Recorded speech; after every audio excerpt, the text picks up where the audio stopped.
That's there we go. Perfect. That's All good. right. Well, you all take it away. I'm going to go ahead and make you the co-host because I am actually on the road somewhere. But I'll be listening in, but just so that you have access to all the things you need. Sounds great. Thank Uh, you. Thank you. All right. Well, I guess I will start us off. I'm Dr. Jennea Wood, one of the Tummy Temple physicians, and we have locations in Seattle and Lacey. Um, Both myself and Dr. Doughty, work in person only at the Lacey location, but we do see people virtually, from all over the place. So, I specialize in adrenal dysfunction, all manner of gut issues, um, eczema, mold illness, autoimmune disease, and I'll let Dr. Doughty introduce herself in just a moment. But we love talking about these topics. We're so happy to have you here. And generally, we say just either unmute yourself and ask a question as we go, or you can type it into the chat. If you don't, I believe the video is set so that it will only show the person who's currently speaking. So you probably will pop up if you don't have your camera turned on. It'll show whatever name you have posted. But you will, pop up as the speaker if you unmute yourself to ask a question. So if you're okay with that, go ahead and do that. Or you can type it into the chat and we'll be keeping an eye on that. But, we're happy to field questions as they come up throughout the class. And then we always send out a follow-up email. We try to get it out by Friday, but, sometimes things get in the way. But with a couple discounts that we'll talk about later in case you want to try any of the services or things that we talked about in the class, as well as just some general tips, a handout, and the link to the recording to this class. So, anyone who signed up for the class but wasn't able to attend it, that's usually how we get that sent out to you. And just want to say thank you so much to Monica and thank you to the Olympia Co-op. We love that you offer this, and we love being able to offer something hopefully useful to our community and just share knowledge. So I'll pass it over to Dr. Doughty to introduce herself. Thank you. Glad to be here and thank everyone for your time this Wednesday evening. I'm also a naturopathic physician at the Tummy Temple. I'm the medical director of both clinics. I see a lot of patients for endocrine support, so thyroid, adrenals, what we're going to talk about, and hormone balancing, so as well as detoxification and digestive conditions. Yeah. All right, well, let's dive in. So stress is just this ever-present burden in our lives these days. And, our ancestors who were hunter-gatherers, they had stress too, but it likely was more of an occasional burst when, when threatened by a predator, you're being chased by something. And then, so you have this big surge of hormone release to help you respond to the stress, and then it just kind of fades away and you go back to your usual life. Whereas now we often experience pretty constant or extremely frequent bursts of stress when confronted with things like bad traffic, irate drivers, work deadlines, social media and news onslaught, et cetera, et cetera, et cetera. And our bodies can't really distinguish the difference. Adrenaline rush is an adrenaline rush, whether it's your boss yelling at you or being chased by a bear. But we just have so many more things stressing us out these days, and our adrenal systems are really taking the brunt of all of this. So how can we give our bodies and our systems a little love and care to help ease the burden? And this is kind of, it's a good time of year for just like turning inward a little bit, finding some time for rest. Oftentimes we're all running around doing a million things over the summer, and then, oftentimes getting started with a school year and all of that is crazy. But there's sometimes a little bit of a pause in the fall where, nature is kind of taking a pause and slowing down, and the trees are dropping their leaves, and maybe we can do that a little bit as well. So hopefully this class will offer you some timely seasonal support in supporting your stress response in this way. So the adrenal glands are endocrine glands or hormone-producing glands. They're little triangular glands that sit on top of the kidneys. So they're kind of in our, up against our back, in the back of the body. And they produce a bunch of different hormones that help us respond to stress. So to name a few, they produce adrenaline, also known as epinephrine, as well as noradrenaline or norepinephrine. And those are our fight or flight hormones. So those, give us that surge of kind of stomach flipping sensation when something really sudden or scary or alarming happens. And they also produce cortisol, which are our slower burning stress hormone. So that kind of kicks in. It does a whole bunch of things for us, and we'll talk about this in more detail. But that kind of helps with a more sustained response to stress. They produce aldosterone, which is a hormone that helps control our blood pressure and electrolyte balance. They produce DHEA, which is a sex hormone that can help us respond to stress and actually helps balance and buffer the effects of cortisol on our bodies.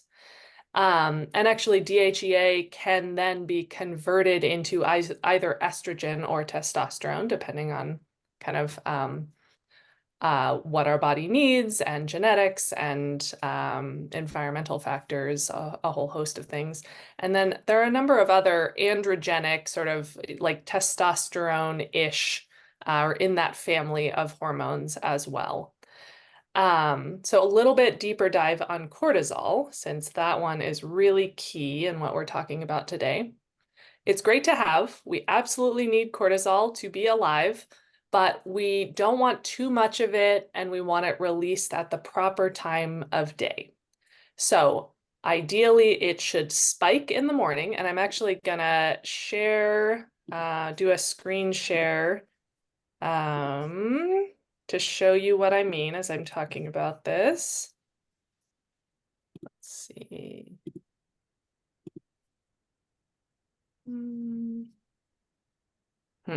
It's doing something a little bit odd, but maybe this will work.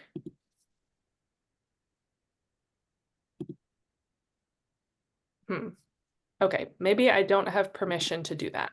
All right, well, I'll just describe it. So our body should produce a surge of cortisol early in the morning, kind of right as we're waking up, maybe between 6 a.m. and 9 a.m. And then it should drop pretty dramatically after that, but really be at its lowest when we're going to bed at night. And part of the reason that's important is because it works in opposition to melatonin, which is our hormone that kind of sets our sleep time and helps us fall asleep. So if it's too high at night, it's going to suppress melatonin and make it harder to sleep. And the pattern of high cortisol in the morning, high melatonin at night, helps set our sleep-wake cycle and keep us kind of tethered to the daylight nighttime cycle that we live in. So cortisol wakes us up in the morning. It helps suppress excess inflammation. So if you've ever heard of taking a steroid like prednisone or like cortisone to suppress some sort of inflammatory condition, whether, cortisone cream is really commonly used to treat eczema, prednisone will be used for like a flare of an autoimmune disease, or even, really severe case of what am I thinking of poison oak, things like that, where things are just out of control. So those are steroids, and cortisol is our steroid that we make naturally. So it helps us tamp down excess inflammation. It actually, when we get that big surge in the morning, it helps kill cancer and autoimmune cells. If we're just making like little sluggish amounts, it doesn't do that as effectively. And however, if we have too much of it throughout the day, it raises our blood sugar, because part of what it's doing with that sustained response to stress is actually making sure there's plenty of blood sugar around to feed our muscles so we can respond to things and run, and so our muscles can be fed and our brain can be fed. But if it's high all the time, we're just going to have high blood sugar all the time, which can contribute to things like diabetes. When it's too high, too much of the day, it can make us feel wired. It promotes weight gain. And then if it's high at night, it disrupts our sleep because it wakes us up in and of itself. And then it also suppresses melatonin. So that's a little kind of primer on what cortisol does for us and where it can start to go awry. And Dr. Doughty's now going to tell us about. Talk about some symptoms. Yeah. I think I can screen share. So I didn't find our Shutterstock image, Dr. Wood, but I found another one. If you just, I think it's helpful to see. Yeah, I think it is. Can you see that? Now I can, yes. If there was any comment you wanted to make about. Yeah. So you can just see that cortisol should be high during the day, but especially just in the morning.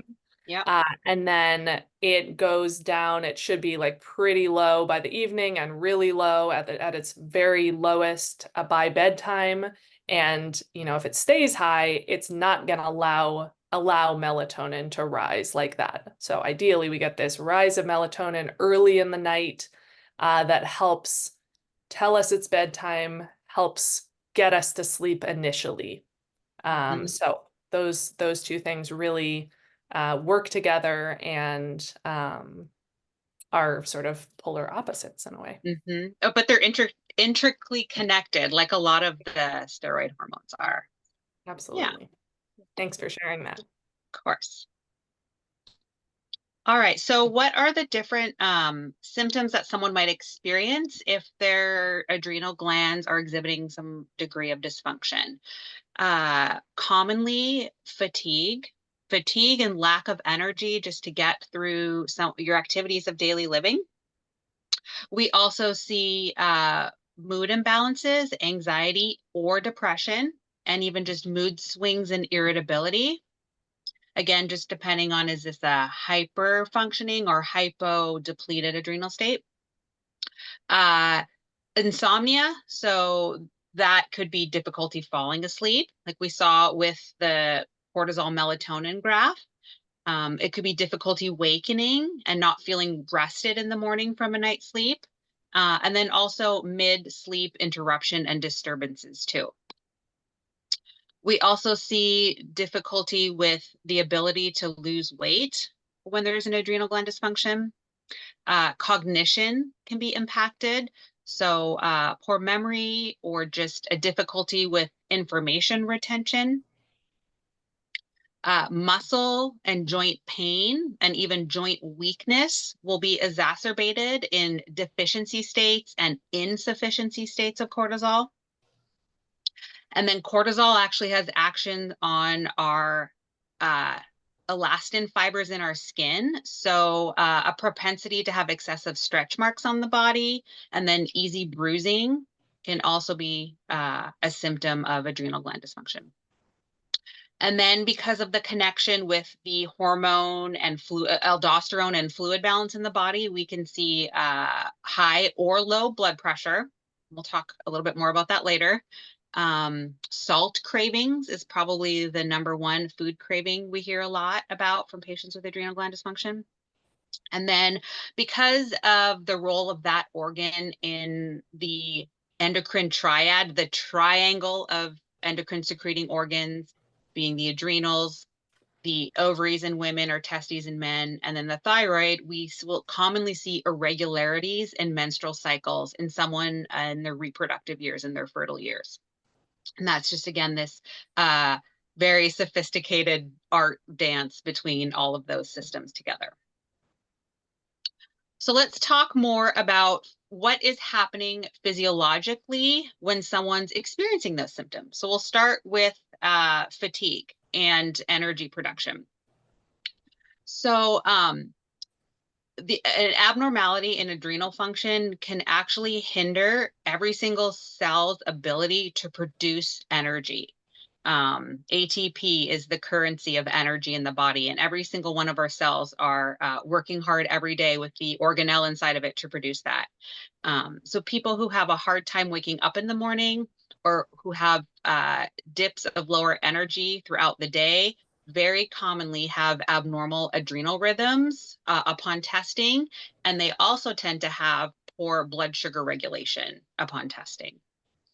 Talk a little bit more about blood sugar later, but there's a lot of us only think about the food choices we might make, or the level of activity and the lifestyle choices we have, how our pancreas makes insulin. The cortisol production of the adrenal glands is actually huge in contributing to the maintenance of a stable blood sugar level, along with the things I had just mentioned.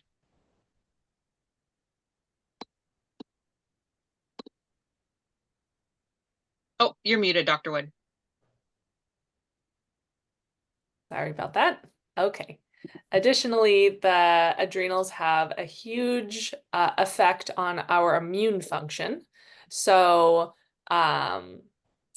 we have white blood cells. Those are the cells in our blood that make up our immune system. And they, in their life cycle, travel in and out of the spleen and bone marrow.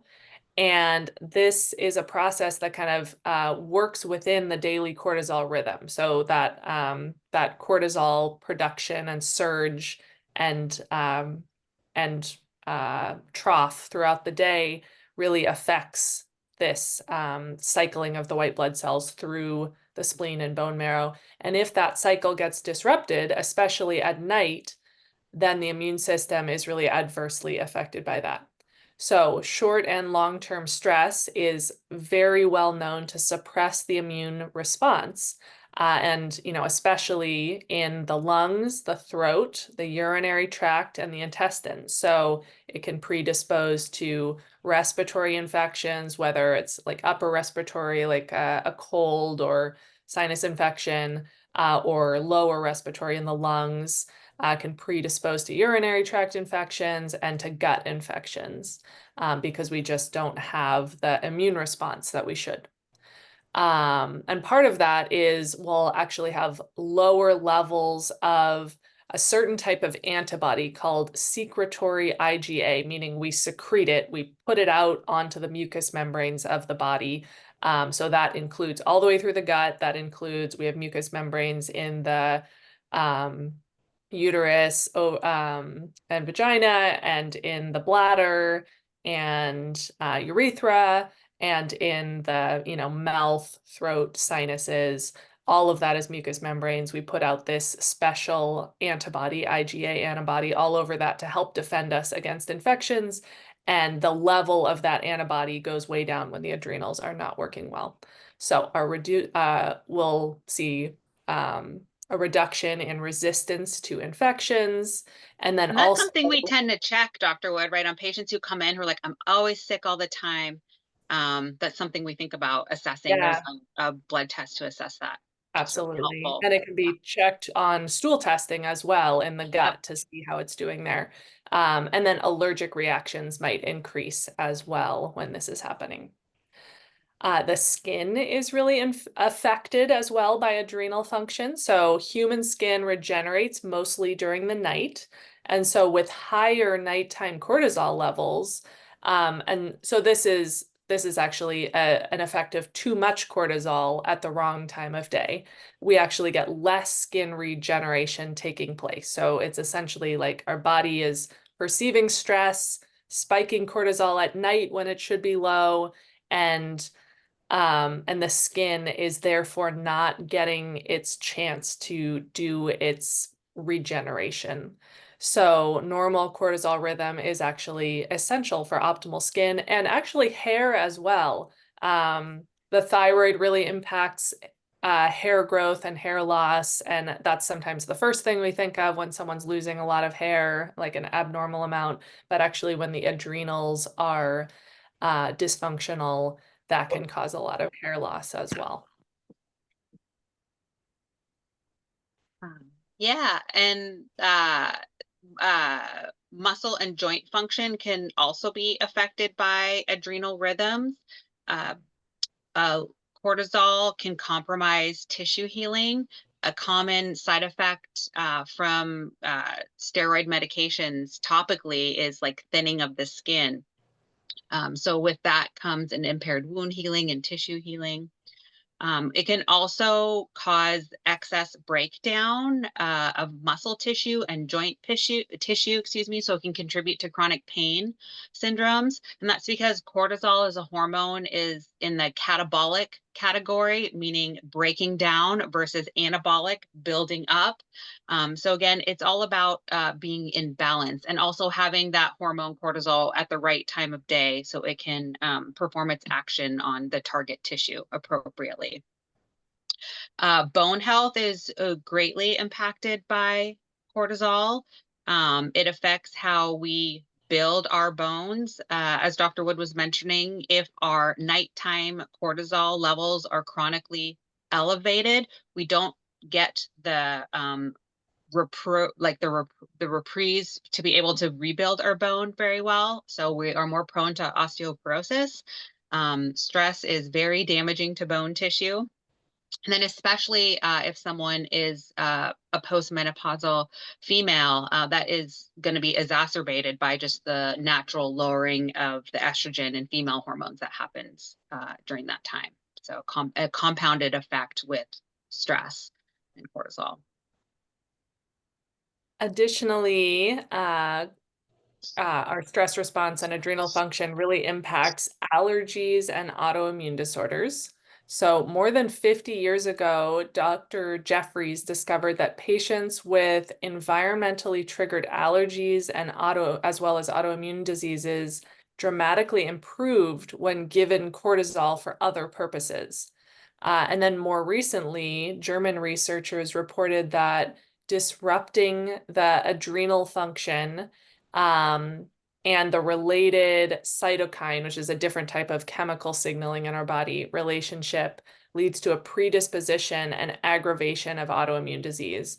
And, you know, what we learned in medical school was that that spike of cortisol in the morning actually, you know, all of us are likely to at some point have rogue white blood cells that become autoimmune. They start kind of targeting our own tissues, but our bodies have ways of handling that. And one of those ways is that cortisol burst in the morning and has some functions in helping to sort of kill off dysfunctional white blood cells that are behaving in an autoimmune way.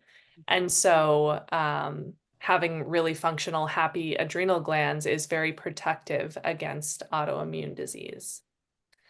And then sleep quality, of course, we've kind of been talking about this a lot, but the ability to enter REM sleep cycles and to experience regenerative sleep is interrupted by spikes in cortisol at night. And it's also interrupted in the morning, which, you know, that is sort of meant to happen because that's what wakes us up and gives us energy in the morning. But chronic lack of REM sleep can reduce a person's mental vitality, vigor, and it can contribute to depression. Yeah. So there is a connection with thyroid function and the adrenal glands. Again, that comes back to that endocrine triad, that triangle of those hormones or the hormone secreting glands. And we know that the level of cortisol at every single cellular level is going to influence thyroid hormone production. And a lot of the time, symptoms of fatigue and low body temperature that are exhibited when someone is in a hypothyroid or low thyroid functioning state are actually due to an adrenal maladaptation. So as NDs, we're always looking at that whole endocrine system, and any type of thyroid imbalance, the adrenals must be supported and assessed. So just wanted to touch on that. Let's talk about blood sugar regulation.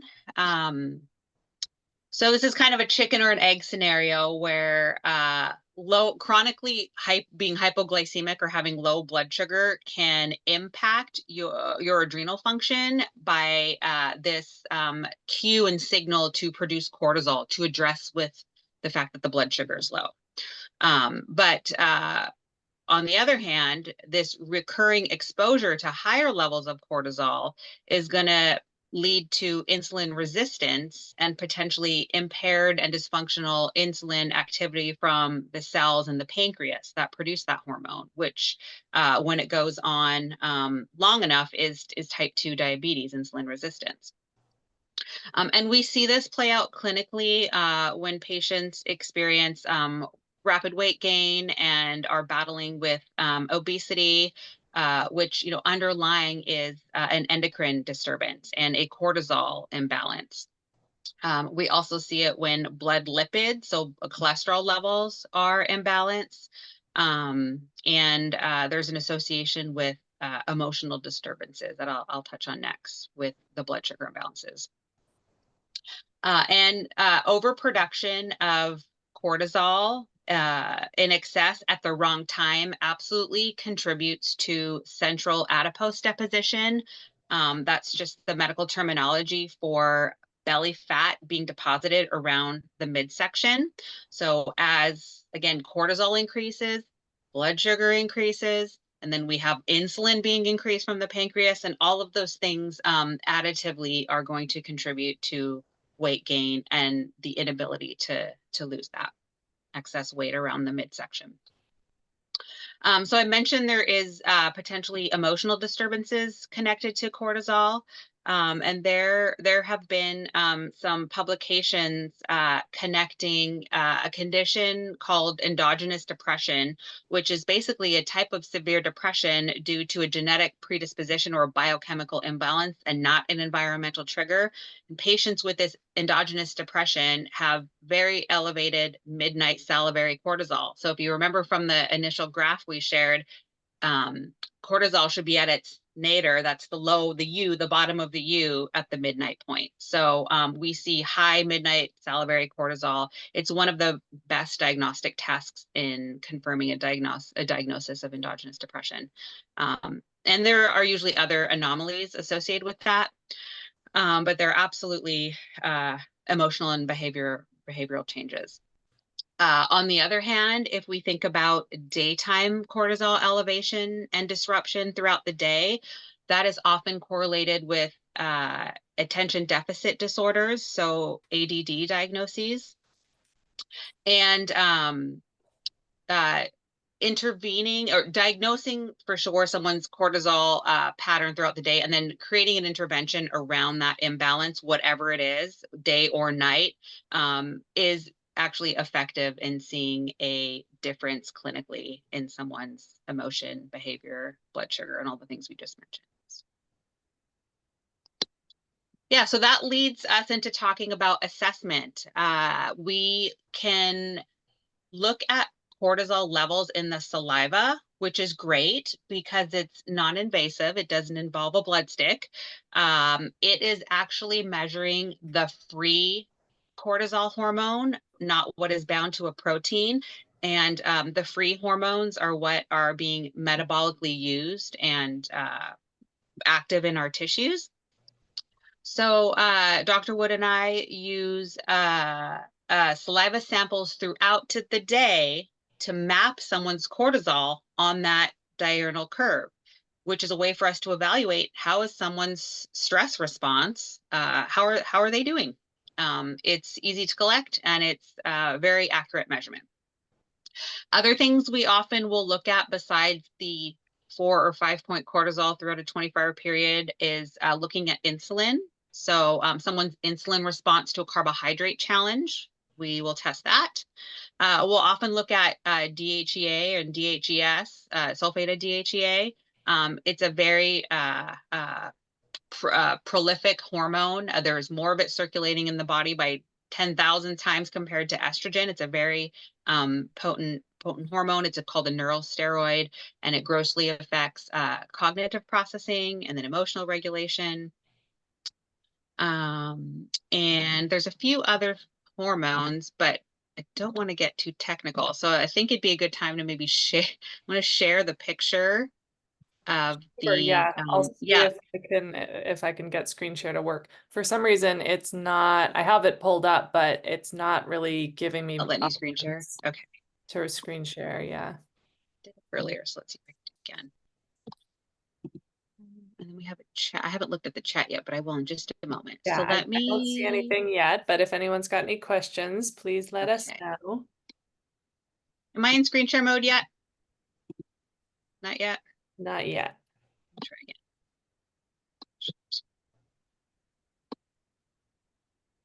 Okay.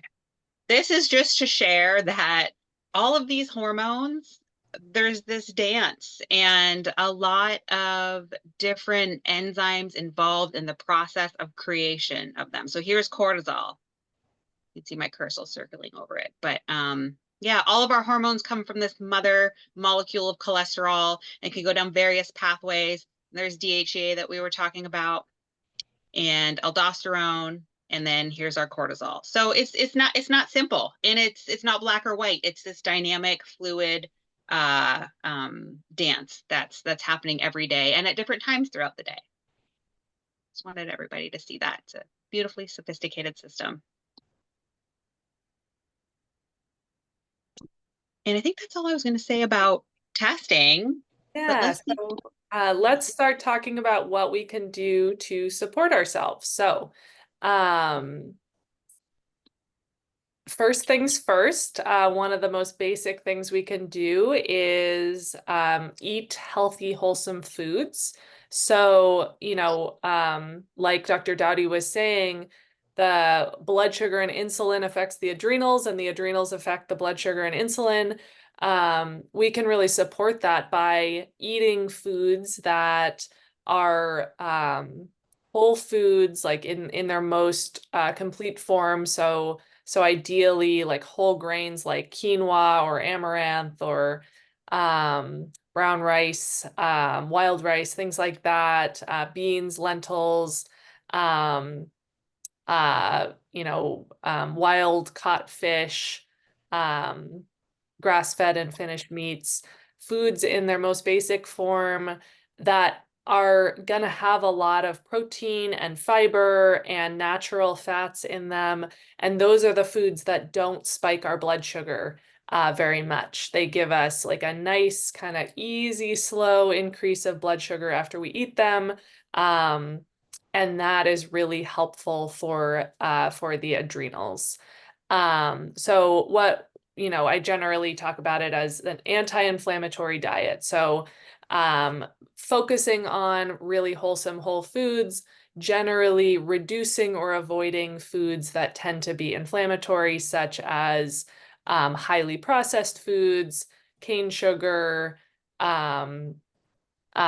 gluten, you know, minimizing dairy and ideally only choosing organic as much as possible.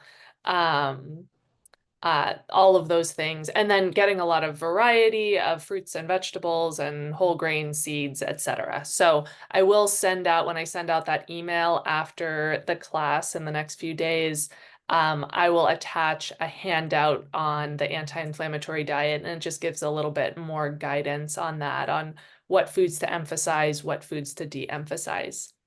Avoiding food intolerances. So that's much more customized, where some of us react to certain foods, other people react to other foods. That is also something we can test. We can do a test to see what your body is reacting to. And that can really help to reduce blood sugar spikes and reduce inflammation in response to what we eat. So that's much more a way that we can really customize recommendations. And then for someone whose adrenals are really struggling, I know it is, potentially a really hard ask, but avoiding caffeine. A lot of times you get in a situation where you are totally dependent on caffeine to get through the day, but you're sort of spending energy that you don't have. It kind of allows you to operate with an empty tank and dig the hole deeper. So, maybe it's not the first thing you do. Maybe you do some of these other supportive things first to like start gaining a little bit of energy, and then wean off the caffeine and try to stay off of that for a couple months.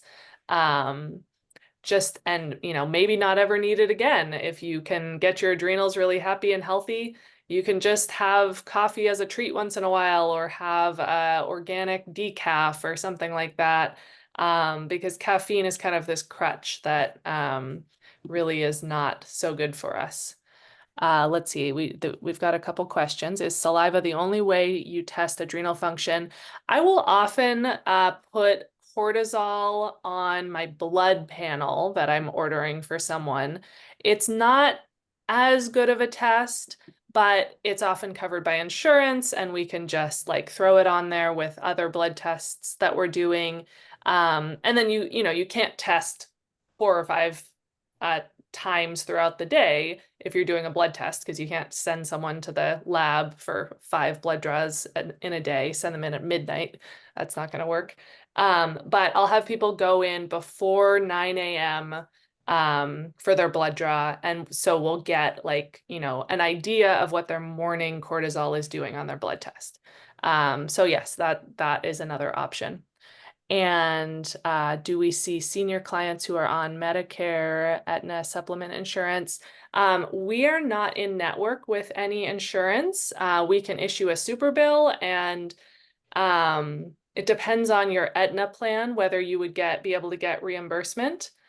We do have a senior discount, however. It's 10% off of our visits. And then another question regarding dietary intolerance. Can you explain any connection between adrenals and enzymes? I think you're asking about production of digestive enzymes. I don't know of a direct connection there. Do you, Dr. Doughty? No, I'd have to think about that. Yeah. Okay. But we know that prolonged stress, prolonged cortisol, digestive secretions get depleted. So I think there's that correlation.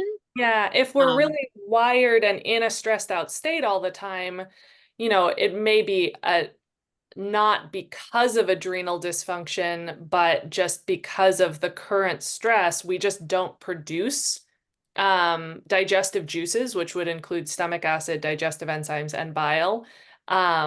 And it's just more a moment-to-moment thing. Like when we're in a relaxed state, we can digest foods more effectively. We produce more digestive juices. When we're in a stressed out, wired state, we're not going to do that very effectively or at all, because the gut just sort of shuts down when we're stressed out.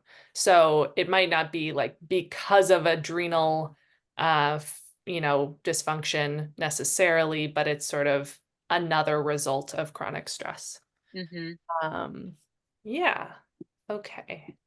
Let's see. Okay. So yeah, avoiding caffeine, if and when you can, or reducing it at least, so we're not digging the hole deeper. And then lifestyle, there's so many things here. So one of them is just, how can we build community? How can we take care of each other and lean on each other? We live in a world that asks a lot of us, probably too much of us, to just kind of produce and produce and produce and work and work and work. And it's not very nourishing. And, short of changing our entire way that our country works, how can we lean on each other and support each other and take a little bit of the load off? And, I think that's a really important thing. And, then on an individual level, just how can you manage stress better? Are there things that you can let go of and just do less, put less on your plate, because a lot of times people are just, trying to do so many things, and it's just more than is really tenable. So where possible, let things go, simplify. Daily meditation for at least 10 minutes is so helpful. If you can get in 10 minutes on when you first wake up in the morning or right before bed, those seem to be the most doable times for people. But meditation is so wonderful for kind of changing our stress response, helping even sort of change neural connections in the brain so that we can respond a bit differently to stressors. And then this is huge with the adrenals. Our bodies love steady patterns in all areas. Our adrenals thrive on regularity. So that includes when we wake up in the morning, when we go to sleep, when we eat. So regular meals are really important. So we don't want to let ourselves get to the point of a blood sugar crash. Those feelings of being like hangry, energy crash, lightheaded, shaky, those are signs of spiking cortisol in response to a drop in blood sugar. So some things that you can do that help would be choosing healthy proteins in each time you eat a meal or a snack, try and think about, does this have a healthy source of protein? Does it have some fiber? Does it have a little bit of healthy fat in it? And if you can get all three in your snack or meal, that will keep your blood sugar much more stable, and it'll just keep you satiated longer, as opposed to eating, just a piece of fruit that has maybe a little bit of fiber and then sugar, but no protein or fat. Or as opposed to having chips or candy or, crackers or things like that, that are just going to give us a spike of blood sugar and then drop.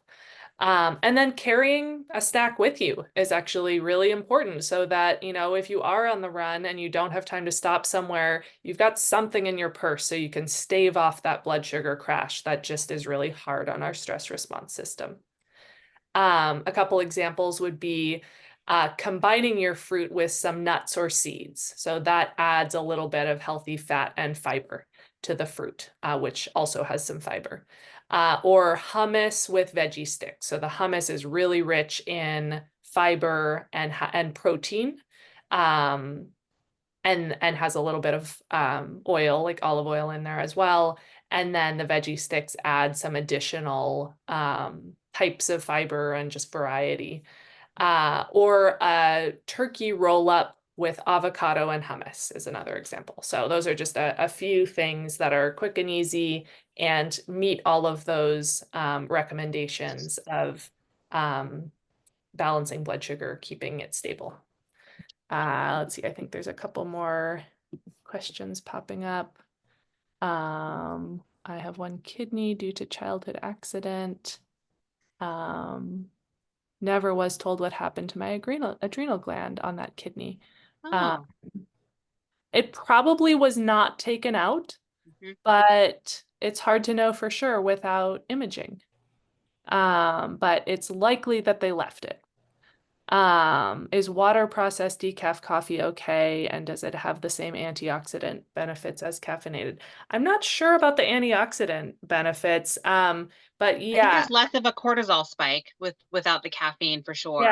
Yeah. But as far as just antioxidants in the coffee, I don't think the decaffeination process would remove those. But yeah, I know Equal Exchange uses like a CO2 extraction for their decaf, and that is safe. Some of the conventional brands of coffee are decaffeinated using hexane, which is a terrible chemical. So you do want to be careful about what decaf you choose. And yes, water processed should be fine. So good question. Okay.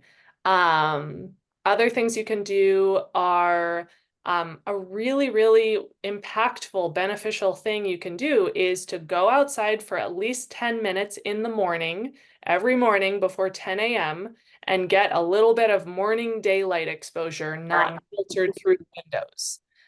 So this might look like taking your tea out onto the deck and sitting outside for 10 minutes, or going for a 10-minute walk in the morning. It's okay if it's really, if the sun's not fully up. If there's just like a little bit of morning light, that's almost even better, because our bodies are so tuned to different wavelengths of light. You know, our bodies can tell on a biochemical level what time of day it is by the wavelengths of light that are coming in through our eyes. We have like these little kind of solar panel sensor things that are our eyeballs, and of course we know we can see and all of that, but there's this really finely tuned way that our eyes track day length, and getting that morning daylight, not filtered through windows, because windows actually filter out some of the wavelengths of light. And so we get an incomplete message. But that signaling has a cascade of beneficial effects that affects all of our hormones throughout our body. It affects our estrogen and our progesterone, our testosterone, our cortisol. They're all interrelated, and they are all to some degree kind of tuned and affected by our sleep-wake cycle and by our exposure to natural daylight. And it makes, going outside at noon is not going to have the same effect, because the daylight, the wavelengths of light are very different in the middle of the day than they are at dawn and up until about 10 a.m. and then in the evening. So morning light exposure and evening light exposure is much more impactful. So then conversely, how can we get less artificial light exposure at night? Because our fluorescent and LED lights in our homes have a really wacky artificial range of wavelengths that they're putting out that sends bizarre signals to our bodies and really causes a lot of trouble. So things that we can do are avoid or wear blue light blocking glasses at night. So those are like glasses with orange or red lenses, and that's going to block out a lot of blue and green wavelengths of light. So for about 2 hours before bed, that's really helpful. Just in general, avoiding screen exposure for 1 to 2 hours before bed. So ideally not, watching TV right before bed, not looking at our phones right before bed. And then we can even like turn off overhead and bright LED or fluorescent lights in the evening, use low light lamp with a yellow color, and even go around the house and put little like tape or stickers over those bright LED blue and green indicator lights that are on a lot of electronics in the home. So then if you have to get up to pee at night, you're not like accidentally seeing all these little blue lights. And that can really impact sleep, deepen sleep, and help all of our adrenal function, our hormonal systems in general. If you do have a night light, try and get one with an incandescent bulb, which it's getting really hard to find incandescent bulbs, or even a red bulb. But oftentimes you still can for things like night lights. So, that has a better wavelengths of light. But ideally you want it to be red. I mean, that would be best, to not get even some blue wavelength of light if you have to get up in the middle of the night. That's why the lights on alarm clocks are red. Right, exactly. If anyone even still uses those anymore. Yeah. Oh yes, so we're getting some agreement. Yes, go out early, outside early in your routine. It's about more than just light. Yeah. keep your bedtime regular. Try to go to bed within 1 hour of the same time every night and get up within 1 hour of the same time each morning. So it's really not ideal for our adrenal systems if you get up at 6 a.m. during the week and then sleep until 10 on the weekends. That's going to cause this really wacky circadian or like rhythm or sleep-wake cycle. So, maybe sleep until 7 or something like that, but try not to go hard sleeping in on the weekends. And then movement and exercise is very important, but oftentimes I have to tell my patients to back off on the exercise when their adrenals are really struggling. When the adrenals are having a really hard time, high intensity exercise just is not the best choice. The adrenals just can't keep up, and it just sort of adds more stress. So this is really individual. So you can gauge this for yourself by assessing how you feel after a workout. So if you feel energized, then great. If you feel drained, that's your adrenal system telling you that was too much. And so I would recommend backing off for the next couple months and then try again, or just work up really slowly and see how you feel. Making sure you're hydrated, making sure you're replacing electrolytes, including sodium and potassium, is helpful as well. But just, choosing yoga, stretching, walking, things like that while you're sort of in recovery from adrenal dysfunction, as opposed to high intensity interval training or like long runs or things like that. Great. So let's talk a little bit about things to support our adrenal glands from a botanical perspective, so an herbal approach, which we commonly use at the clinic. I just posted the the link section. Yeah. Perfect. So we will often use adaptogens. Adaptogenic herbs are very tonifying. There are certain botanicals specific to tonifying and supporting the adrenal glands, balancing that hormone production. Examples of that would be things like rhodiola, holy basil, ashwagandha. All of those are supporting the brain's communication to the pituitary gland and then the adrenals. There's something called the HPA axis. And if you're ever looking on supplement shelves, a lot of the names of the adrenal supportive formulas will often have HPA in their marketing. The other thing that's helpful is just nervous system tonics supporting the nervous system. When there's excess cortisol or adrenaline, that's the fight or flight state. And that's the sympathetic dominant, the sympathetic side of the nervous system. We need to balance that with nervine tonics. Things like ashwagandha, which is an Ayurvedic herb and used a lot in that medicine, is very rejuvenating. It's actually part of the nightshade family. Just like goji berry and datura and foods like tomatoes and potatoes.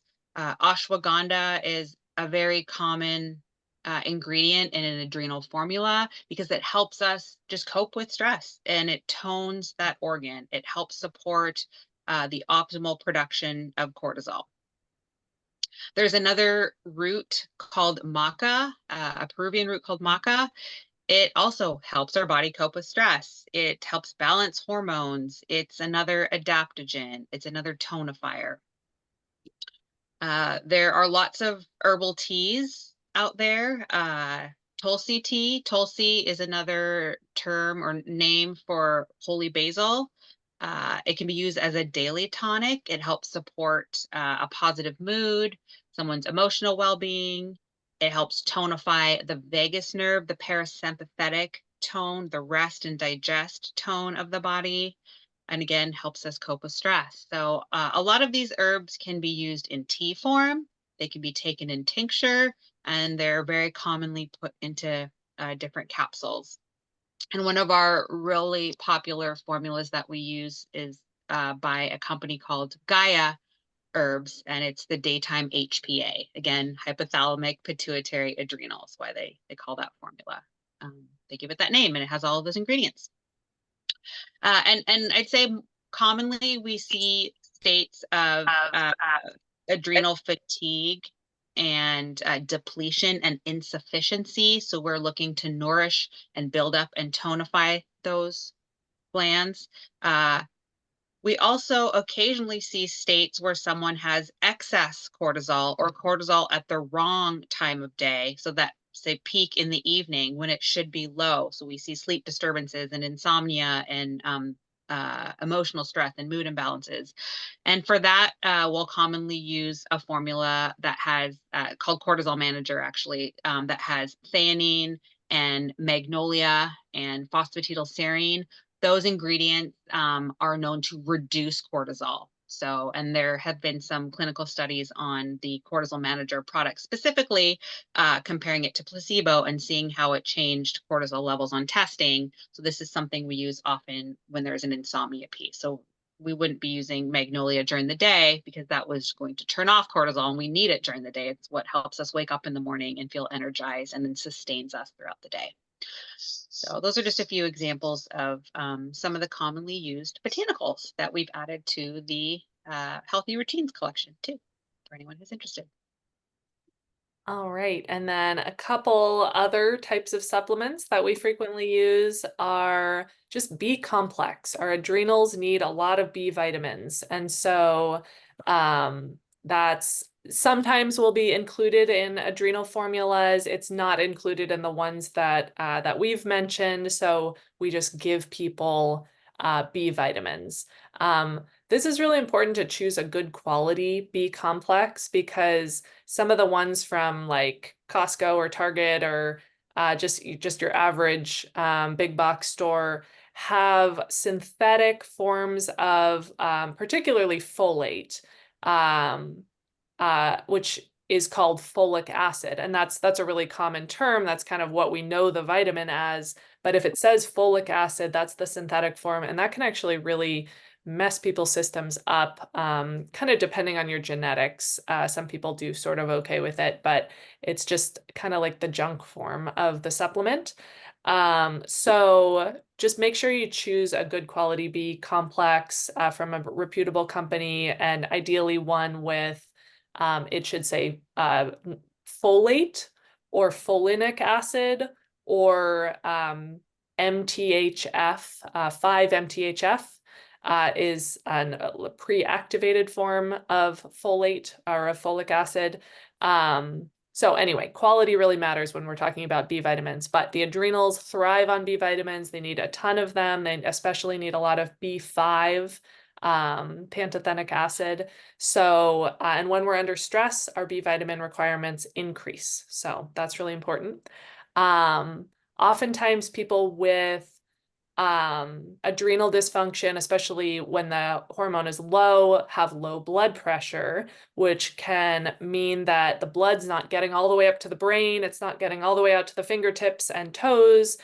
So people will have cold fingers and toes, cold hands and feet, and will often get lightheaded standing up too quickly.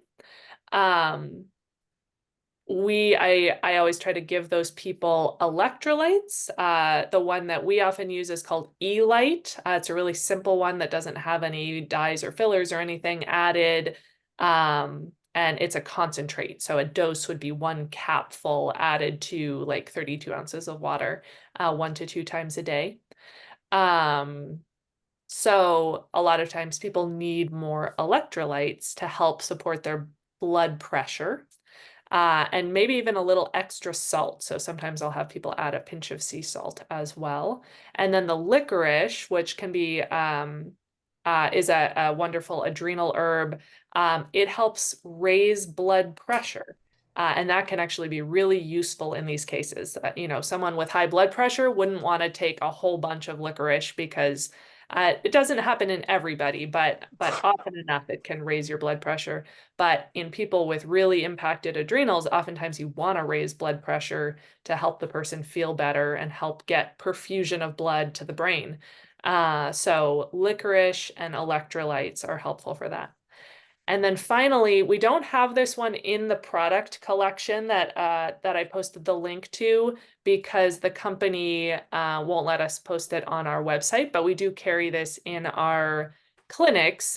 It's adrenal extract from it's bovine adrenal gland. So not for our vegetarians and vegans. But it gives kind of a bunch of the nutrition and vitamins and a little bit of a boost of adrenal function to take some of this. It's called a glandular. It's called Cytozyme AD. This one in particular, you don't want to take this past 2 p.m.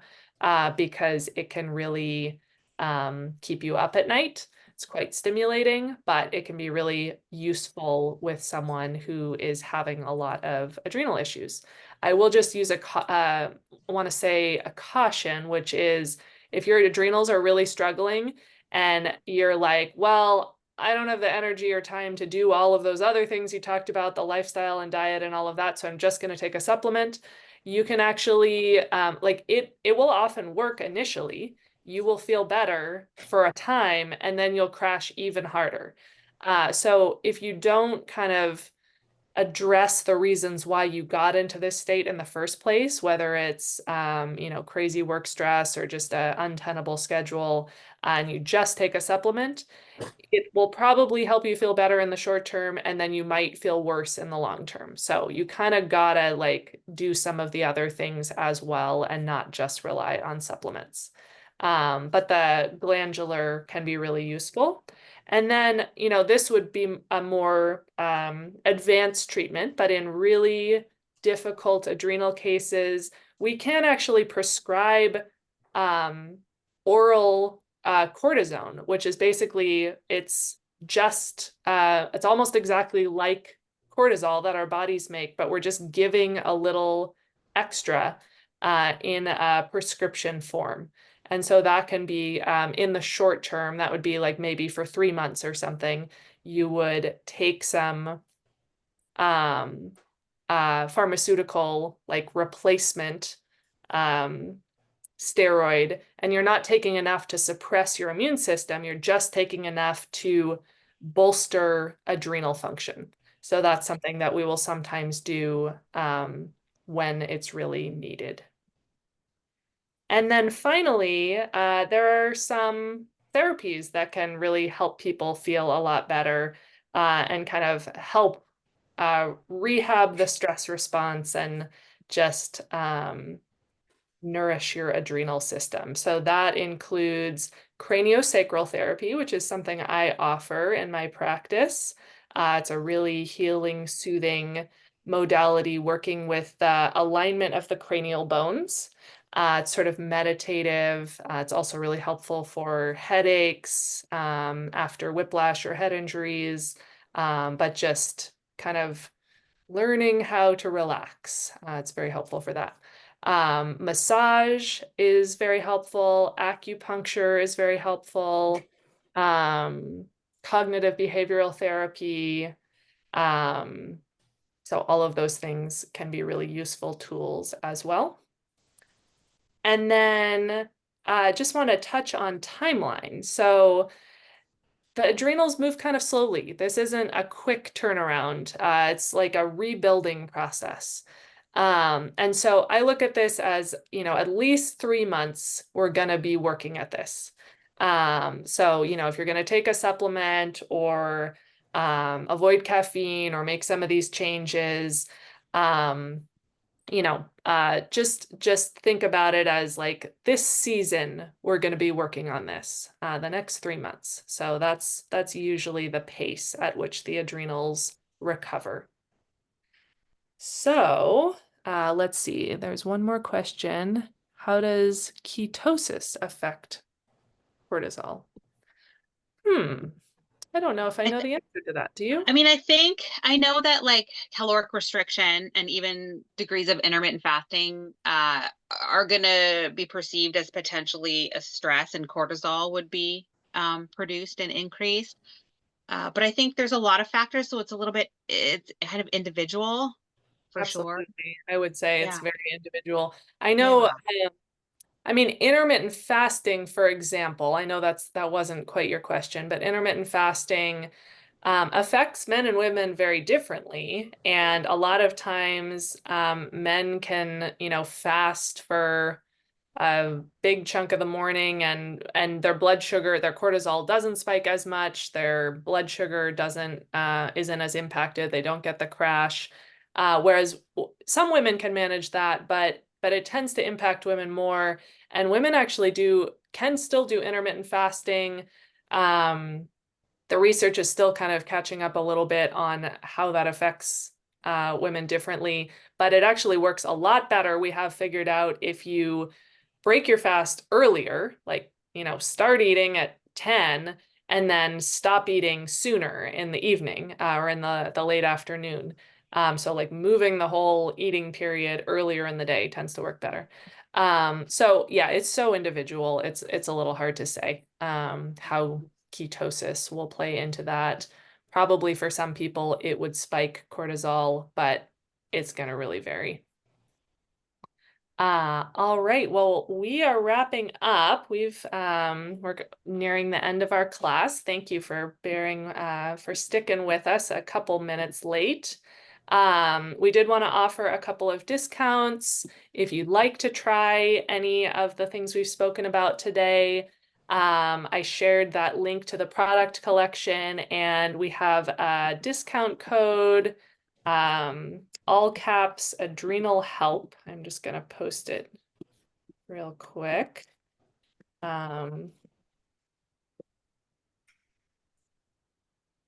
So this is good. Do you still have those couches? Oh, can you mute yourself, please? Yeah. Thank you. Okay, so that coupon code is good for 20% off through next Friday, October 4th. And then we are also offering 20% off your first visit if you'd like to come in and try craniosacral or come in for a naturopathic doctor consult and get some testing done to see what your adrenals are doing, or some food intolerance testing.